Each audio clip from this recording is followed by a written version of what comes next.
Hello, good morning. আজকে বৃহস্পতিবার আর আজকে সকালবেলা দেখো বৃষ্টি শুরু হয়ে গেছে। কিন্তু আমি এই বৃষ্টির মধ্যেই গেছিলাম বাজারে, আর বাজার থেকে কিছু জিনিস আনার ছিল, এনেছি। আজকে এটা আমি লাঞ্চ করছি চিকেন স্টু স্যালাড দিয়ে।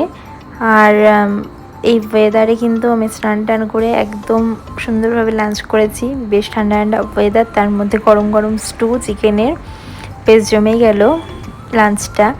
আর এরপর দোকানে গেছিলাম, দোকানে যেতে হচ্ছে কারণ দোকানে যেতে শরীর খারাপ।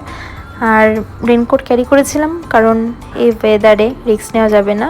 তো সেই মতো আসার সময় বৃষ্টি পড়ছিল, রেনকোট পরে চলে এলাম বাড়ি। মা দই বড়ার প্রিপারেশন করে রেখেছিল, বাড়ি এসে সেগুলোই আমি রেডি করলাম। দেখো কি সুন্দর লাগছে। আর এরপরে দই বড়াটা মা রেডি করে দিল খাওয়ার জন্য, দারুণ খেতে হয়েছিল। আর মানে একদম পুরো পারফেক্ট, অতটা নরম দেখো, দোকানের মতোই লাগছিল।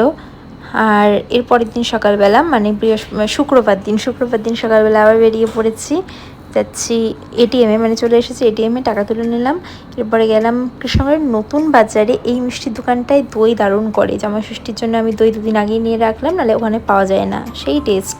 এরপরে গেলাম দোকানে, মৌসুমি লেবু খাচ্ছিলাম একটা টাইম, সেই সময় ভিডিও করেছি। বাড়ি আসার সময় মুদিখানা দোকানেও গেছিলাম।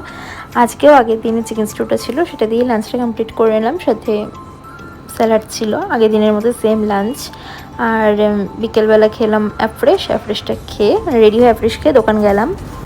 আর এরপর দোকানে গিয়ে দেখছিলাম কাবুলিওয়ালা এখনও শেষ হয়নি, এটা দেখবো পরের দিন, মানে শনিবারে ভয়েস ওভার করছি, শনিবারে এটা দেখে কমপ্লিট করব। তো যতটা দেখেছি বেশ ভালো লেগেছে। আর এরপরে আবার গেছিলাম ট্রেন্ডসে, আমি আর মা ওয়ান পিস দেখছিলাম এখানে। তো যাই হোক, তারপরে ছানা নিয়ে বাড়ি চলে আসলাম, ছানা খেলাম বাড়ি এসে।